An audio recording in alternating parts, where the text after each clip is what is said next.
ఆలోచన ఏంటంటే, దేవుడు నీకు ఏదైతే సమయానికి చేస్తానన్నాడో అలాంటిదే నీ ముందుకు తెస్తాడు. మంచిదిగా కనపడే చెడ్డదాన్ని తెచ్చి నీ ముందు పెడతాడు. దేవుడు ఏదైనా మనం ఏం శుద్ధించాడు? కాయలు పళ్ళు అన్నీ శుద్ధించేశాడు కదా. ఇప్పుడు అవ్వమ్మ దగ్గరికి వచ్చి సాతాను చెప్పింది ఏంటి? మంచి పండే కదా, ఆ తోటంతా ఉన్నది అదే కాయలుగా. ఇప్పుడు ఆమె చూపించింది కూడా కాయే కదా.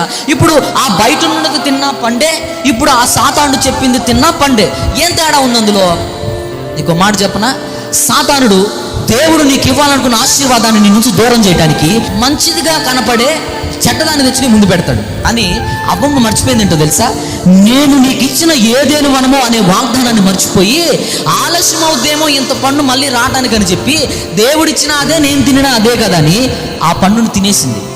నీకు మాట చెప్పనా, నీ సమయంలో వెళితే నీకు మంచి జరుగుద్ది అని నీవు అనుకుంటావు, త్వరగా అవుద్దేమో, కానీ నీవు పొందిన దానివల్ల నీకు ఆనందం ఉండదు, నీకు నష్టం కలుగుతుంది.